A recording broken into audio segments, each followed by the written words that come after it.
These are their chosen representatives.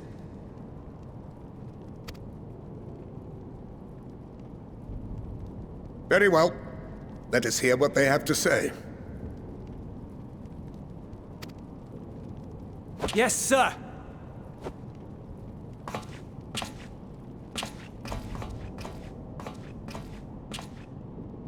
I present to you our commander,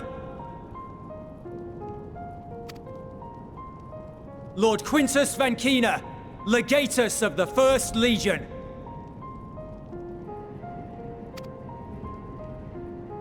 The first? I had no idea you had survived.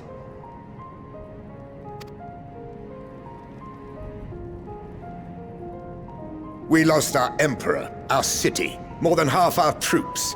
For my wounds, I may never take the field again. But we survived, aye. In a manner much to your liking, I dare say.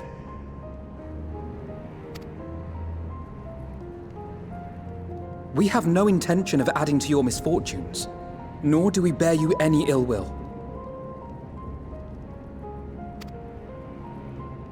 Spare me. Though you children may speak in earnest, overtures of peace ever ring hollow in my ears. So long as man stands to profit from his neighbor's suffering, war is inevitable.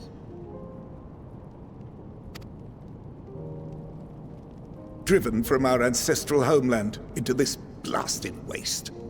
Yet still you yearned to rob us of our paltry scraps. 'Twas only with Magitech that you learned to keep your distance. Though we knew it was only a matter of time before you regrouped and returned. Conquest and Empire were our only defenses.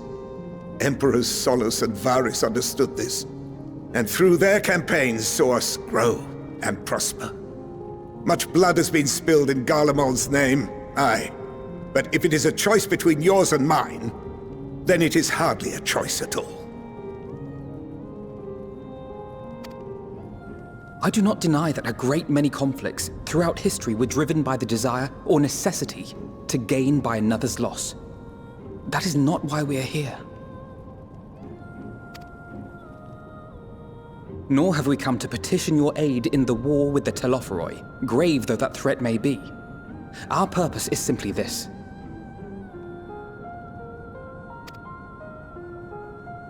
We wish to help you.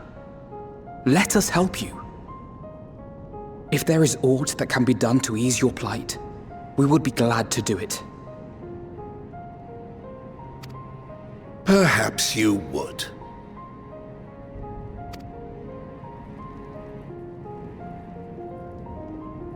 But regardless of the ideals you espouse, your leaders would not send an army into Garlemald if they did not stand to benefit. If we accept their aid, they will expect their efforts to be rewarded once the Telophoroi are no longer a threat. And after compensation and concessions, the great empire would be brought to heel. Her enemies rejoice at her downfall. Our third eye, a mark of shame. We won't stand idly by and let your people be humiliated. And we're not alone in that. We only want to make a difference, to make this world of ours better. Surely you can understand that.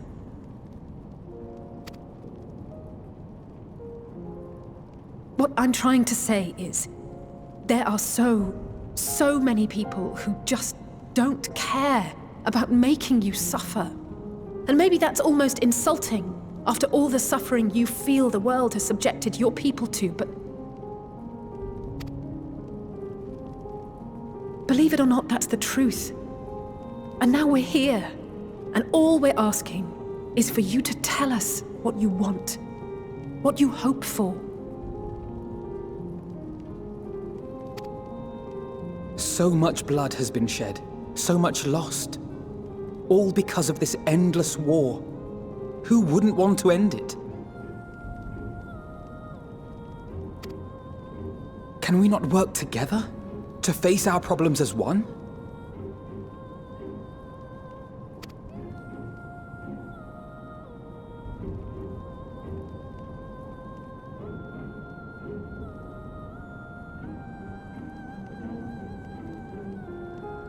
Answer me this, young peacemakers.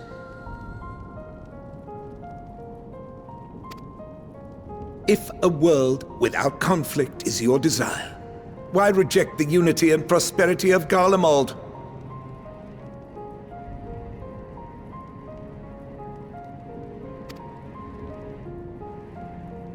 Is it because we do not share your faith?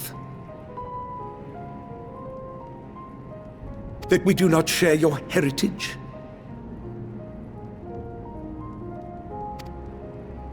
That our ideals and virtues differ? That we cherish and hold in the highest that which you do not?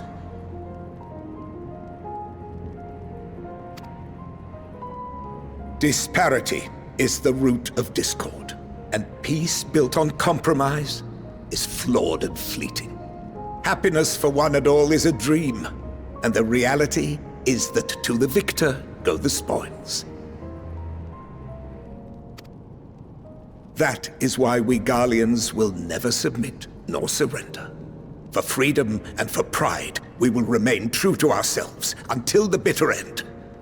That is my hope.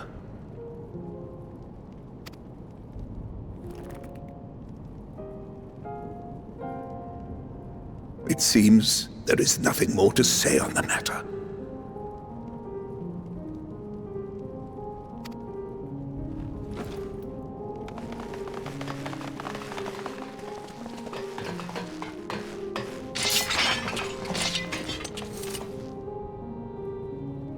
You will remain here while I decide what is to be done with you. Do not be alarmed.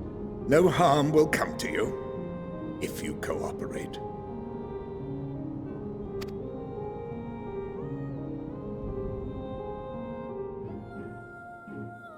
We will not resist.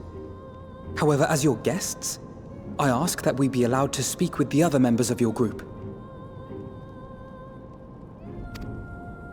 As you wish. I had no intention of locking you up, as by dawn you would be frozen stiff and you're no good to me dead. You are free to move about the encampment, but there is one condition. Collar them.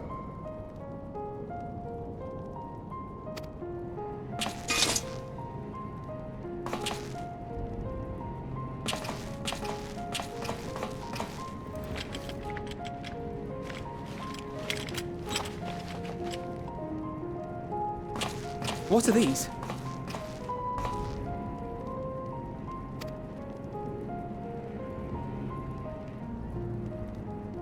Incentive. You'll be watched at all times.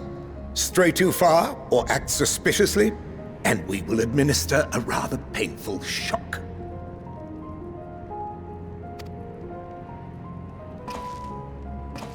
Stop! Keep away from that one.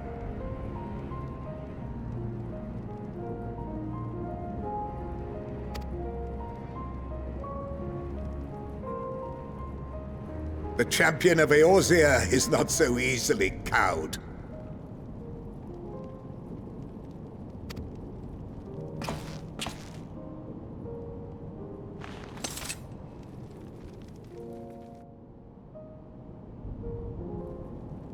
Even if he allowed himself to be collared, the shock would be no more than an itch.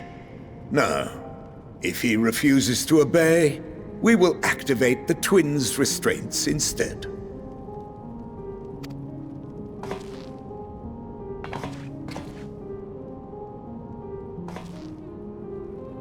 You needn't worry about us. We'll forget we're even wearing them soon enough.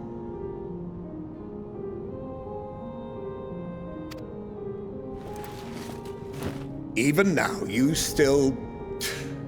Why go to such lengths? What is it all for?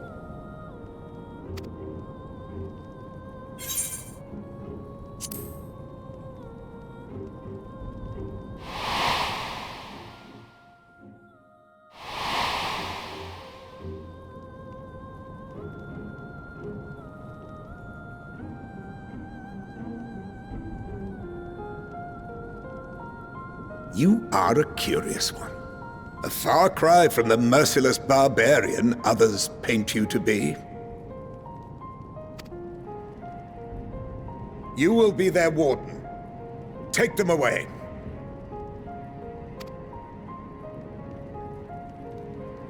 Yes, sir.